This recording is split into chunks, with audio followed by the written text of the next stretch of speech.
Isa ka ba sa mga sumasang-ayon sa juvenile law o ang batas na nangangalaga sa mga kabataan na nasasangkot sa mga paglabag sa ating batas? At hindi lamang basta paglabag sa batas.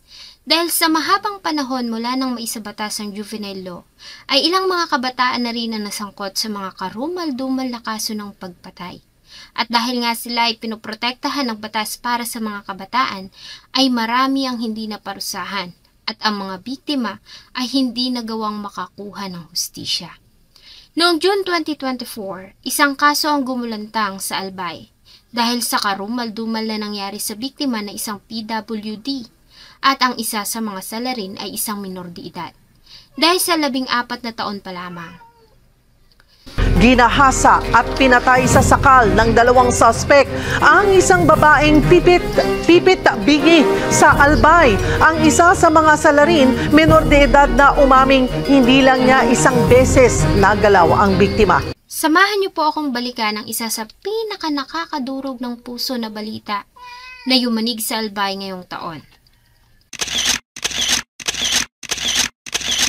Bago ko po ipagpatuloy ang ating kwento, sa mga bago po sa channel ko at nais sa mga ganitong klase ng kwento ng krimen na nangyayari sa loob at labas ng ating bansa ay maaari pong pakipindot ang ating subscribe button at notification bell para ma-notify kayo pag may mga bago tayong upload na videos.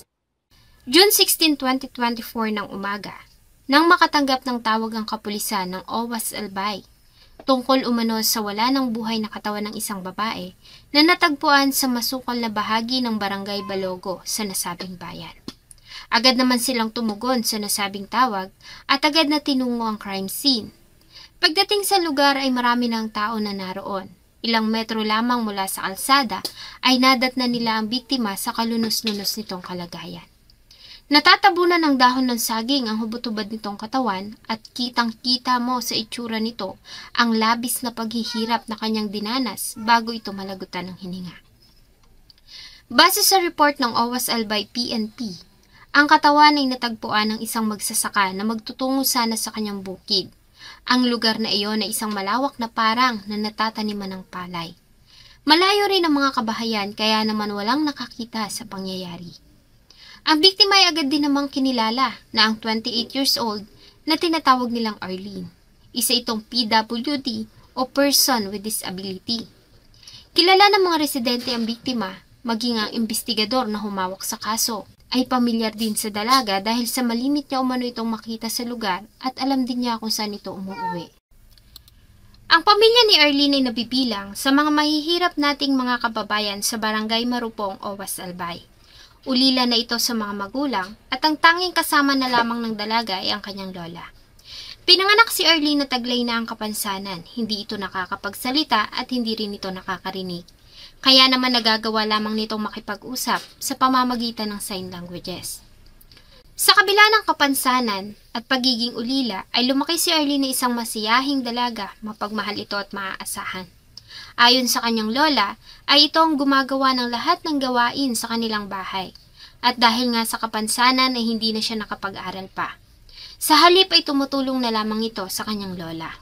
Bagamat malimit na tuksuhin at pagtawanan ng mga kapwa niya kabataan, ay naging palakaibigan pa rin si Arlene at mas pinipili na lamang ng umiti sa tuwing hindi niya naiintindihan ang mga tao sa kanyang paligid. Nagtataglay din ang dalaga na magandang katawan at magandang mukha. Ganon pa man ay mailap si Arlene sa mga kalalakihan. Ayon sa kanyang lola, pangarap nito na mapaayos ang kanilang tinitirhan. Kaya naman sa kabila ng kapansanan ay nagnais ito na magkaroon ng hanap buhay.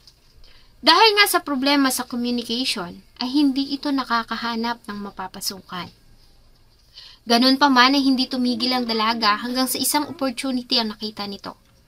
Minsan na magtambay ito sa labas ng 7-Eleven sa Bakabayanan, ay tumulong ito sa pagsasaayos ng parking ng mga sasakyan na naroon at binibigyan ito ng mga tip ng mga customer hanggang sa ipinagpatuloy na nga ng dalaga ang nasabing gawain, ang pagiging isang parking girl. Kalimitan ay inaabot na ng hating gabi ang dalaga sa lugar dahil mas marami ang dumarating na customer ng convenience store sa gabi. Mula sa pinapasukan ay naglalakad lamang si Arlene pauwi ng kanilang bahay dahil sa nanghihinayang ito sa ibabayad na pamasahe. May kalayuan din ang kanilang bahay mula sa bayan. at may mga dinadaanan siyang madilim na lugar at walang mga kabahayan. Bagay na labis na ikinabahala ng kanyang lola. Ganun pa man ay hindi nito napigilan ng kanyang apo sa pagnanais nito na makapaghanap buhay.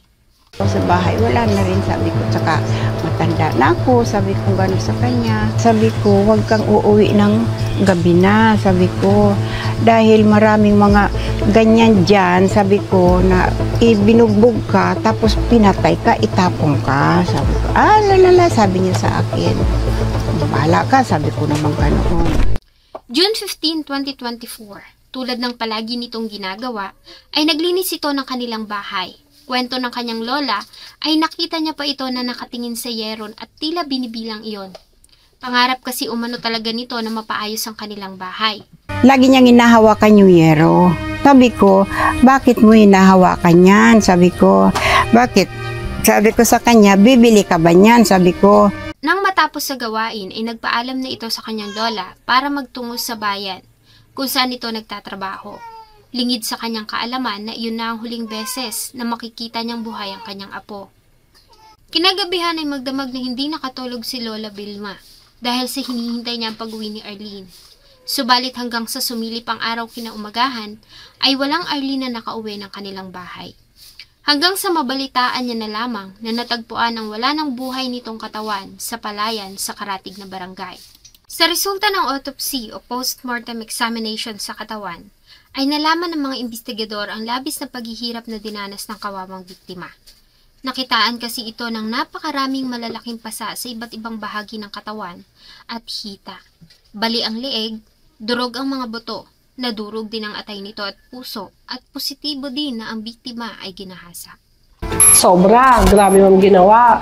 Kasi kung makita niyo, bali yung leeg niya talagang inikot, nagsisipa. Durog na durog po yung yung mga bones, yung atay niya, yung puso niya, durog na durog. Itong thigh niya, magang-maga kasi pinagsusuntok. Ito nga po, positive po sa rape. Dahil sa pangyayari, agad na kumilos ang kapulisan ng OWAS Albay para sa isang masusing investigasyon. Nagsimula sila sa pangangalap ng mga CCTV footages sa mga barangay at daan na dinaraanan ng biktima. At malaki ang naitulong ng nasabing mga footages sa pagkalutas ng kaso. Sa kuha ng CCTV noong gabi ng June 15, 2024, ay nakita si Arlene na naglalakad sa madilim na kalsada. Bahagya pa itong tumigil at may kinuha sa loob ng kanyang bag bago muling nagpatuloy. Makalipas lamang ang halos 3 minuto ay nakita sa CCTV ang pagsunod ng 2 lalaki sa biktima. Ang nasabing mga kalalakihan ay nakuhaan din sa iba pang mga CCTV footages na katakatakang sumusunod sa naglalakad na si Arlene. Dahil dito ay agad na itinuring ang dalawa ng mga persons of interest. Doon nakita namin si victim na naglalakad, nakabag, naglalakad. After 3 minutes, may nakita kami isang lalaki na humahabol. Tinignan ko, nakita ko parehas ng lalaki doon sa una tsaka pangalawang mga CCTV. Pinuntahan nila ang magpinsan na si John Paul Salago, 19 years old, at minor de edad na si alias AR, na 14 na taong gulang lamang. Nang puntahan nila ang mga POI sa kanilang bahay, ay agad na naaresto si alias AR, samantalang nagawa pang makatakbo ni John Paul.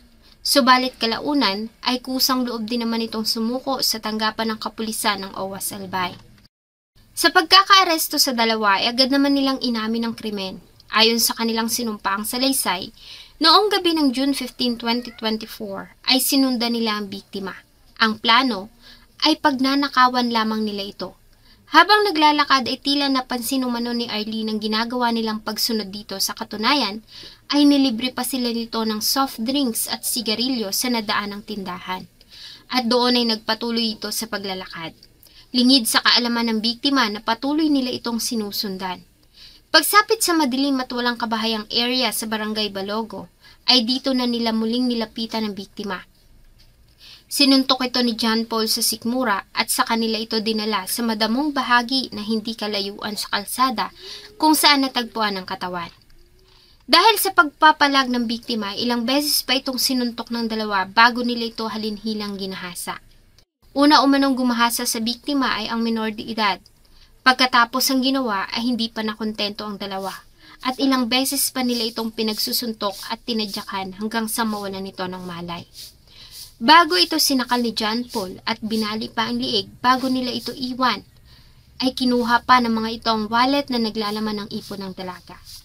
Nung andun na daw sila sa madilim na lugar, malapit na sa crime scene, bigla na lang daw sinuntok ni legal age si victim sa tiyan, si Muraan. Tapos, yun nga, ang nauna daw na ng rape victim si minor.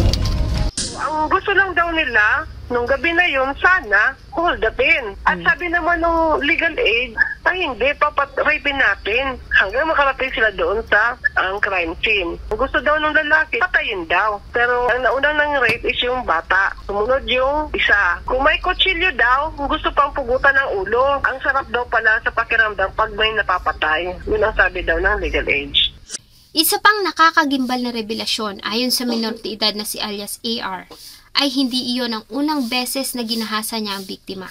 Napag-alaman din ng mga investigador na ang dalawa ay sakit sa ulo ng kanilang mga kabarangay dahil sa malimit ang mga ito na masangkot sa kabi-kabilang gulo at pagnanakaw. Si John Paul Salago dahil nga nasa tamang edad na ay agad na kinasuhan ng kasong panggagahasa at pagpatay sa prosecutor's office ng Albay. Samantalang ang minor de edad naman na si alias AR ay nasa kustodiya ng MSWD bilang isang Child in Conflict with the Law o CICL. Ang mga CICL ay may edad 18 pababa na nasangkot o napatunayang gumawa ng mga bagay na labag sa batas. Dito sa ating bansa ay 15 taong gulang ang minimum age of criminal liability. Ibig sabihin, kung ikaw ay 16 pataas ay maaari ka ng makulong kung ikaw ay mapatunayang nagkasala. Samantalang ang mga edad 15 pababa naman ay sumasailalim sa mga therapy at muling ibinabalik sa pangangalaga ng kanilang mga magulang na siyang nakasaad sa juvenile law. Nakakalungkot lang na ang nasabing batas ay nagagamit ng ilang mga kabataan para paulit-ulit na lumabag sa batas dahil sa alam nila na hindi sila makukulong. Paano na lamang ang kanilang mga naging biktima? Marami na rin ang tumuligsa sa nasabing batas at hiniling nila na ibaba pa ang minimum age of criminal liability sa ating bansa. Subalit ayon sa mga mambabatas, ang edad 15 pababa ay wala pa sa kanilang sapat na kaisipan para lubusang maunawaan ang kanilang nagawang pagkakamali. Anong masasabi nyo sa nasabing batas? Sang-ayon ba kayo sa juvenile law?